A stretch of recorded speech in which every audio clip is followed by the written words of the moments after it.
Welcome to the deep dive. Today, we're jumping right into something big, the resurgence of Web3 gaming in 2025.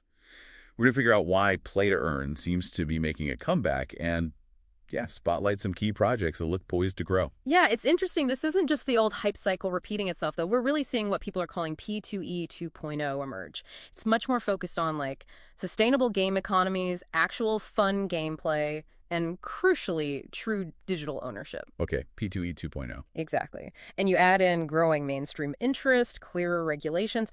Well, it's setting the stage for some pretty significant shifts, I think. Right, so let's unpack that. The first wave, many saw it as just a quick cash grab, basically. What's fundamentally different now with these play-to-own models? What's the core economic change? Well, the big insight, I think, is moving away from pure speculation. Projects learn they need sustainable economies.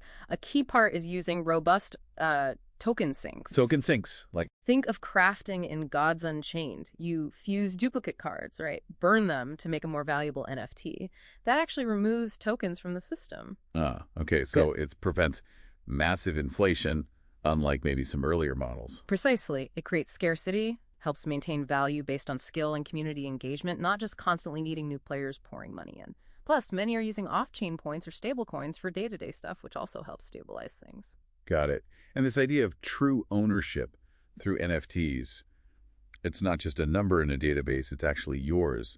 How's that playing out in terms of mainstream appeal, getting beyond the crypto crowd? That's a really good point.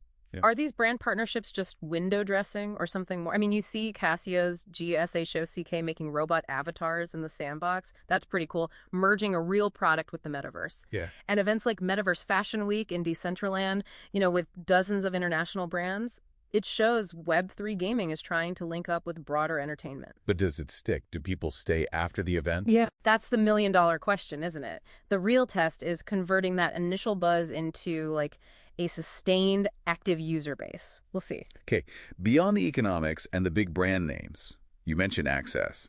The move to mobile feels absolutely critical for Web3 adoption, right? Breaking down those barriers. Absolutely. Huge. Good. For Web3 gaming to really hit the mainstream, it has to be on phones. Simple as that. So Axie Infinity getting onto Apple's App Store, even in select regions, that's unprecedented.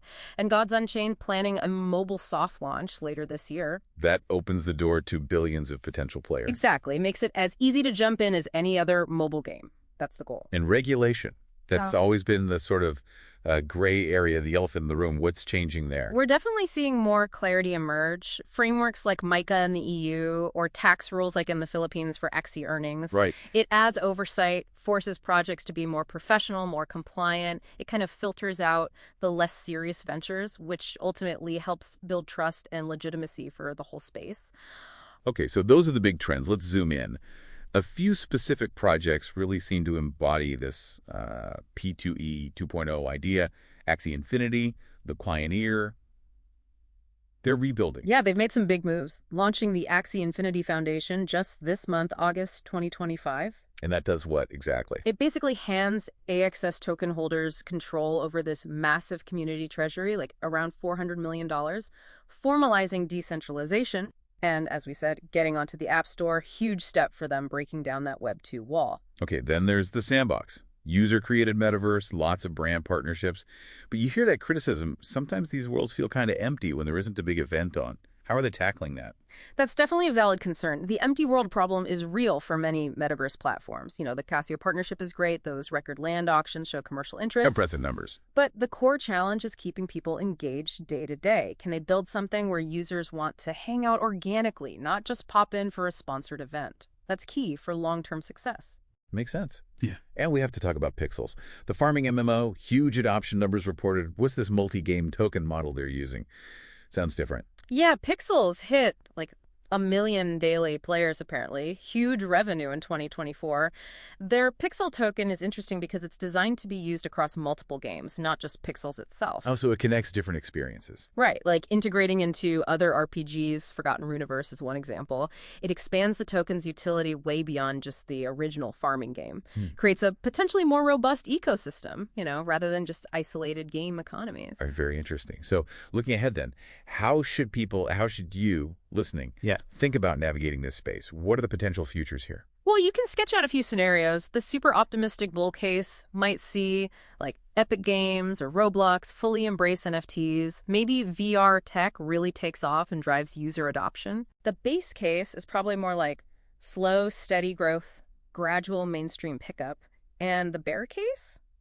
Well, that could involve major regulatory crackdowns, or maybe the tech just doesn't scale well enough, hits roadblocks. So given those possibilities, what's the practical advice? How do you explore this safely if you're curious? Good question. Number one, do your own research. Seriously. Check the white papers, look for security audits like Certic Audit's Gods Unchained, and look at the actual on-chain activity if you can. Solid advice. Second, play for free first. Lots of these games, like Pixels with its free starter plot, let you try before you buy, essentially. Get a feel for the game itself. Don't just ape in based on hype. Exactly. And third, analyze the tokenomics. Understand where the tokens come from and where they go, the sources versus the sinks. Be super wary of anything promising yields that seem too good to be true. We saw how that played out with Axie's SLP inflation issues back in the day. Unsustainable. Right. Caution is key. Look, the bottom line is Web3 gaming is definitely maturing. It's moving beyond just hype. We're seeing more thoughtful product development, healthier economic designs, real brands getting involved, and yeah, measured user growth. It's becoming a more credible space. So as this whole digital frontier keeps evolving, the big question you need to ask yourself is this.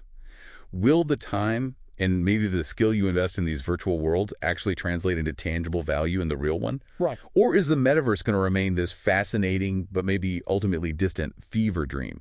Keep an eye on that user growth, those partnerships. That's where you'll likely find the answer.